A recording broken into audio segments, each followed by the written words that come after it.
Put a bunch of celebrities driving fast cars across the country in an illegal race, and you get the 1981 movie The Cannonball Run. We'll take a look back at this 80s action comedy on the next Back to the Feature.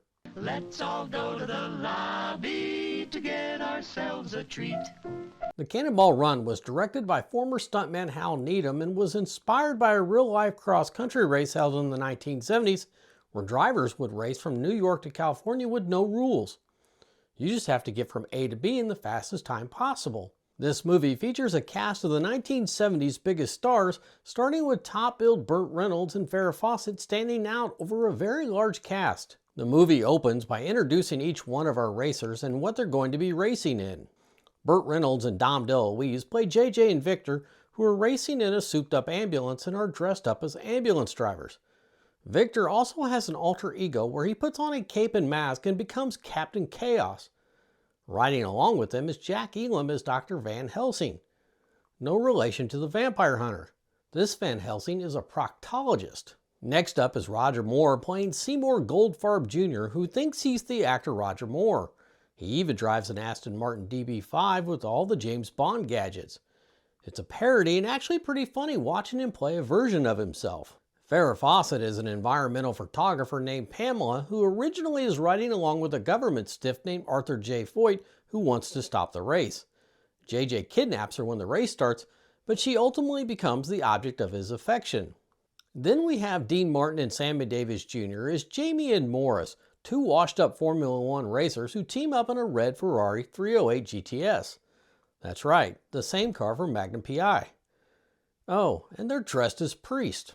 Driving one of the more popular supercars on the road back then is Adrienne Barbeau as Marcy and Tara Buckman as Jill. They're competing with a black Lamborghini Countach. Their main tactic is to flash their cleavage to avoid any trouble with the police, and most of the times it works. A young Jackie Chan drives a Subaru GL filled with all kinds of gadgets, including a rocket.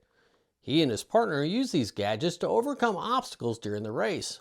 Jamie Farr of MASH fame plays a wealthy Arabian sheik trying to win the race with a Rolls-Royce Silver Shadow.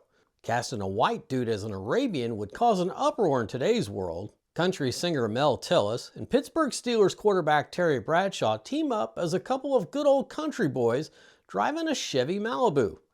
Mel Tillis stutters through the whole movie, but that's because he had a stutter in real life.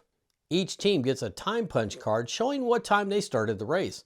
All they have to do is get to the finish line and punch their card. The team with the shortest time on their card wins. But what they win is never really stated in the movie though. Once the race is underway, all kinds of shenanigans ensue as each team tries to not only outrace the others, but also outwit them. JJ is trying to win the race, but he's also trying to woo Pamela. I mean, it's Farrah Fawcett, can you blame him?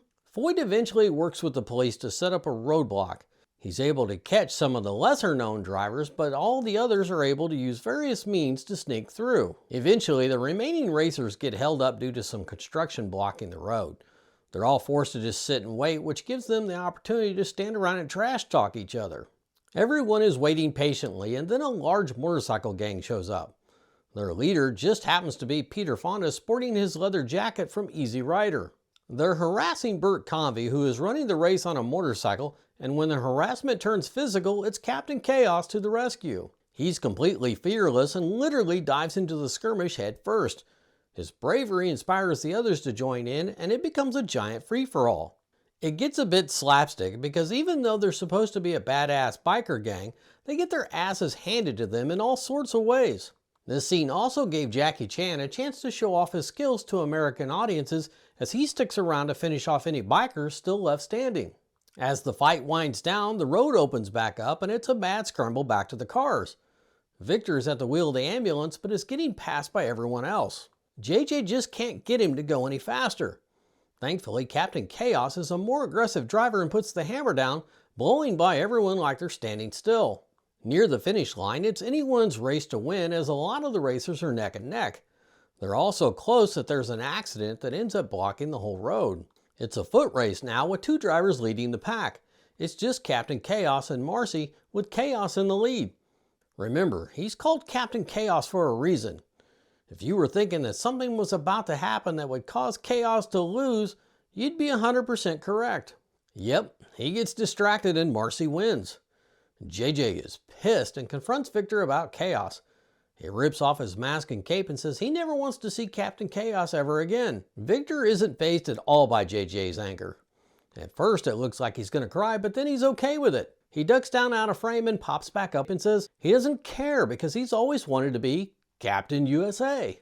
JJ and the others all just laugh and completely forget that he just screwed them out of the victory. The thing I liked about this movie, besides all of the cool cars, was that you could tell this was just a group of friends getting together to make a movie to have some laughs. And of course, because Farrah Fawcett was in it. In typical Burt Reynolds fashion, the end credits roll alongside a blooper reel, which is pretty fun to watch. They screw up a lot and get the giggles, and it makes you wonder how they ever got the movie made. This movie made a lot of money at the box office, so it was not a big surprise that a sequel would come out 3 years later. Cannonball Run 2 would see quite a few of the original cast returning for another race across the states. What was your favorite car in the movie? What car would you race today in the Cannonball Run? Let me know in the comments below. If you enjoyed this trip down memory lane, please hit the like and subscribe buttons below to help grow this channel.